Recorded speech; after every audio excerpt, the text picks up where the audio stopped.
Hello there, everybody. How's your day been today? First off, I would like to say a belated Happy New Year. Hope you have a safe and prosperous 2025 and beyond. But how's everybody doing today?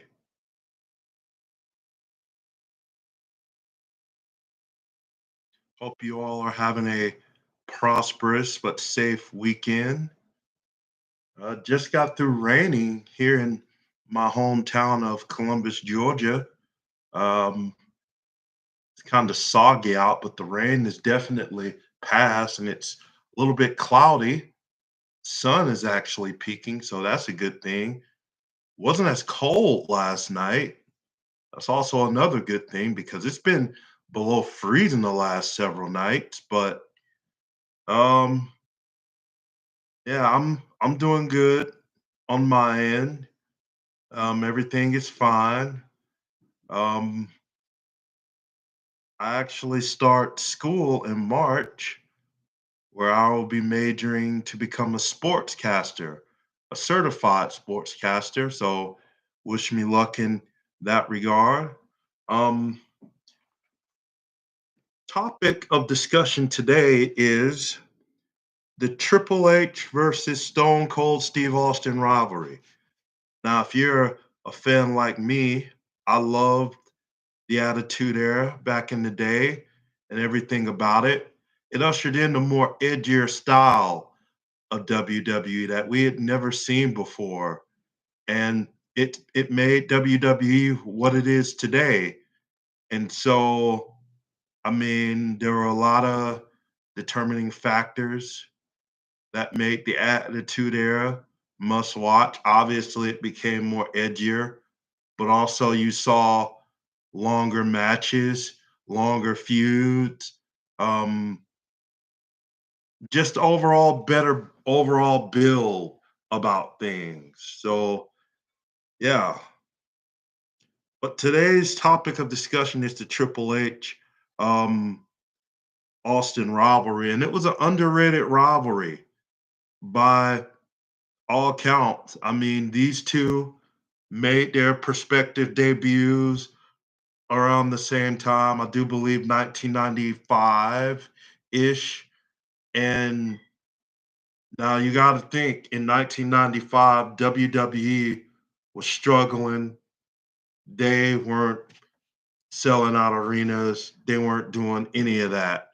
Um, that's because WCW got a boost from Eric Bischoff.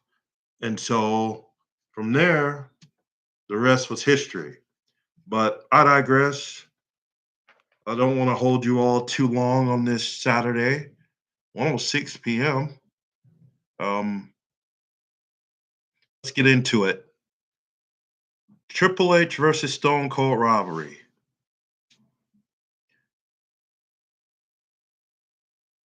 In the late 90s, early 2000s, the WWE product was riding at an all-time high, and the wars was quickly shifting in the WWF's favor. A lot of people of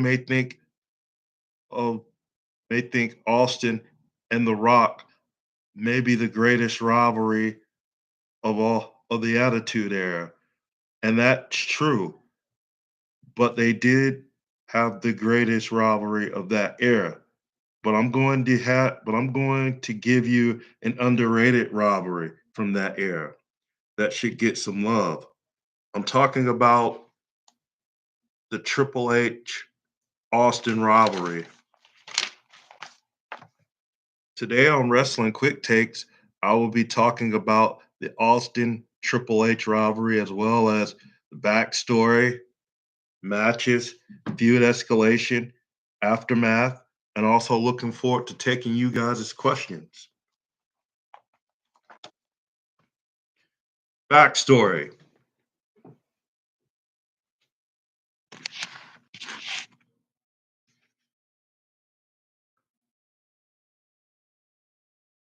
Both wrestlers were main event competitors in the WWF, with Austin a central figure during the Attitude Era and Triple H, often portraying a villain.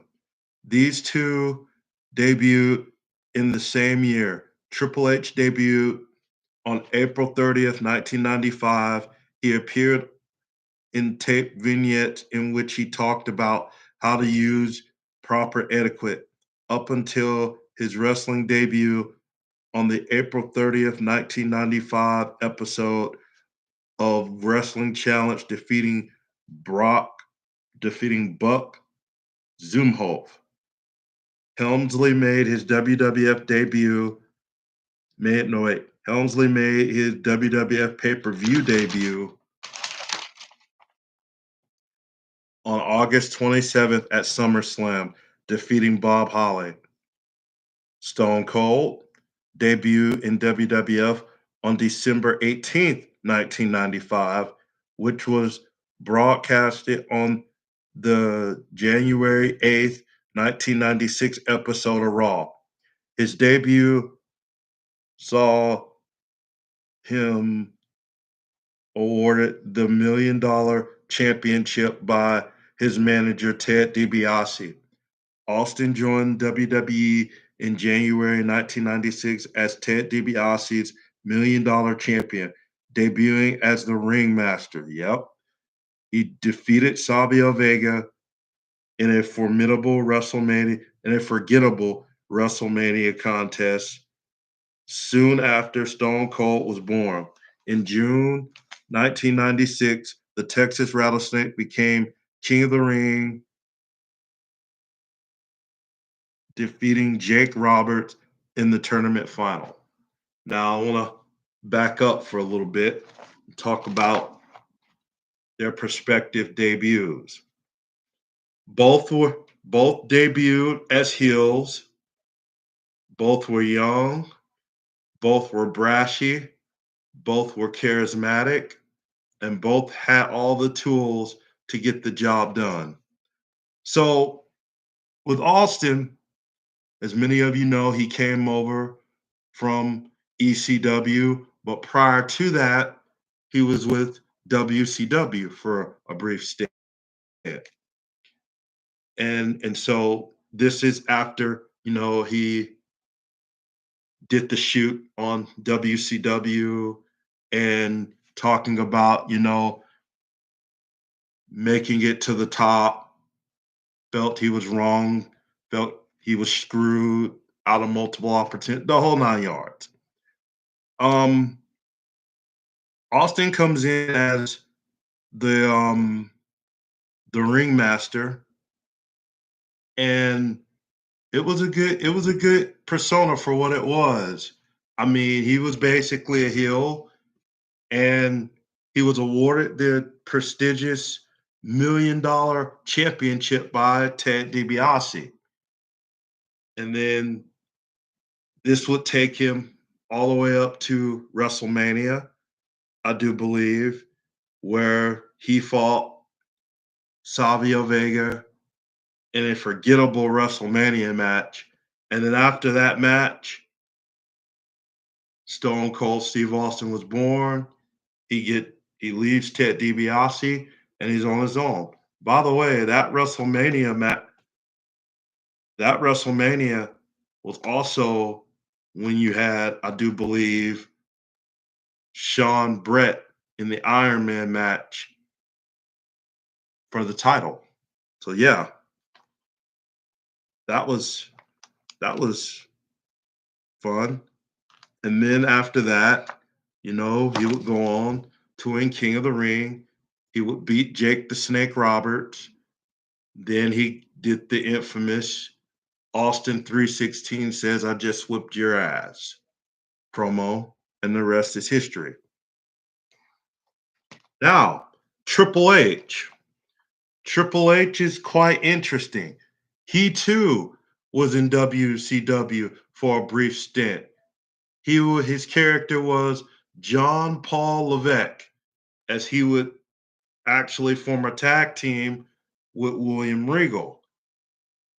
And so he wrestled there. He made a name for himself.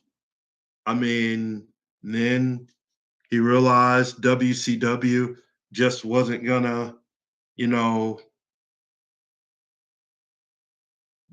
what they were only doing house shows, and Triple H wanted to work 365 days out of the year. He wanted to be on the road every day. So he comes over to WWE. He cuts these vignettes. He makes his wrestling debut, and he looked great. He looked great. He looked great. But again, these two were young.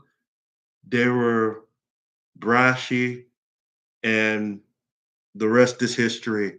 Both will go on to win championships, and that's why they're future Hall of Famers.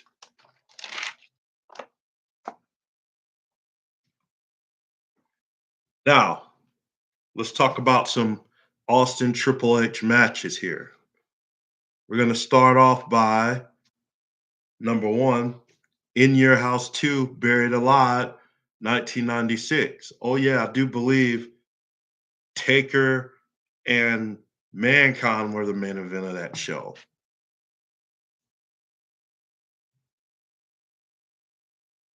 1996 was a hell of a year for Steve Austin. After winning the King of the Ring tournament in grand style, he cut the infamous 316 promo that would establish his popularity for the rest of his career. But a few months later, at a WWF In Your House branded pay-per-view, Austin would face off against Hunter Hearst Helmsley in one of their earliest matches in that era. Both performers were still finding their voices, but they would still put on one of the best matches of the evening, starting a brand new rivalry. That was when their rivalry began, that night right there. Number two, Survivor Series 2000. It's rare that Triple H and Austin stood across a ring against each other, and the match doesn't turn into an all out war. When they faced off at Survivor Series in a no disqualification match that would roam the entire arena, it certainly did. Eventually, the Radicals interfered on behalf of Triple H.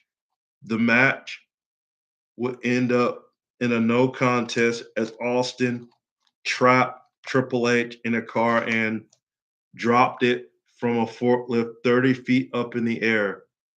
Austin and Triple H always left it all in the ring, the backstage area, and apparently the parking lot. So, Survivor Series 2000, as many of you know, Austin made his triumphant return in May of that year. No, was it May? No, it was April. April of that year. April was Backlash. So he made his triumphant return in April of that year after being run down with a car at Survivor Series in 1999. So he comes back and he's looking for vengeance, and he does his own private investigation. And this, by the way, will lead all the way to No Mercy and then Survivor Series. And so with with all of that being said, he would get down to the bottom of it. Come to find out, Triple H wasn't the only guy that was behind it, but also Rikishi. So Rikishi and Austin, they fought at No Mercy in a no disqualification match. Austin would win that, and then that right there set the stage for Austin Triple H at the Survivor Series.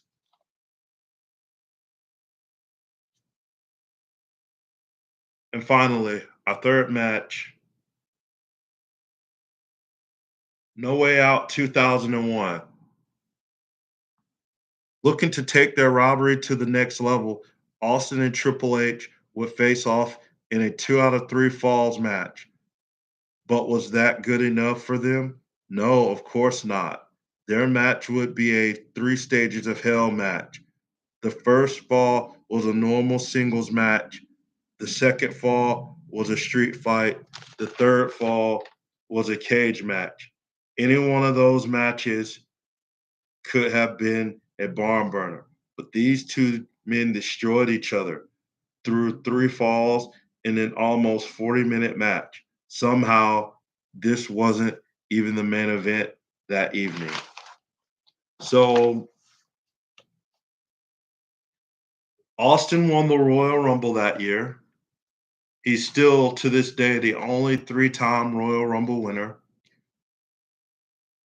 Coming off of that, set the stage for Austin and Triple H. And I do believe that was when Austin couldn't touch Triple H.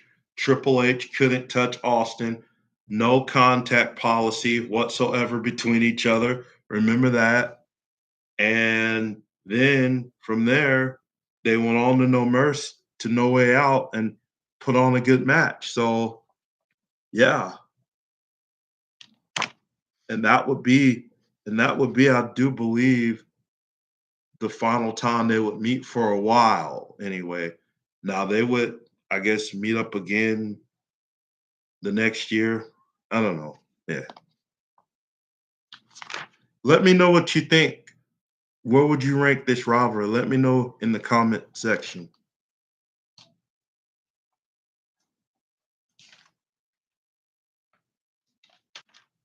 Feud escalation. The feud escalated when Triple H orchestrated Austin's written off television time for almost a year. At Survivor Series 2000, Triple H did this to establish his dominance over the WWF while Austin was out with a neck injury. No Way Out, No Way Out 2001, the feud culminated in a three stages of hell match at No Way Out 2001. The match consisted of a standard wrestling bout, a street fight, and a steel cage match. Triple H won the match in a 2 out of 3 falls. And finally, the aftermath. The two eventually became allies as the two-man power trip after Austin turned to the dark side at WrestleMania 17. So that would actually be the last time they would see each other ever. I mean, they teamed up with each other, but as many of you know, in May of that year, Triple H towards quadricep, missed that whole entire year, missed the rest of that year, and then he wouldn't come back till January of 2002. You fast forward to September, Unforgiven, Kurt Angle would beat Stone Cold Steve Austin for the title because they wrestled at SummerSlam, and then the rest is history. And then obviously they went into Survivor Series 2001, did the whole Team Alliance versus Team WWF. Team WWF won, and that was that. And then Austin would go back babyface. And yes, Austin turned heel at WrestleMania 17. So yeah, that was nice. Okay, let me know what you think in the comment section below. What would you rank the Triple H Austin rivalry in the Attitude Era? Is it one of the best? Is it an underrated rivalry? Let me know what you guys think in the chat. And until next time, guys, God bless.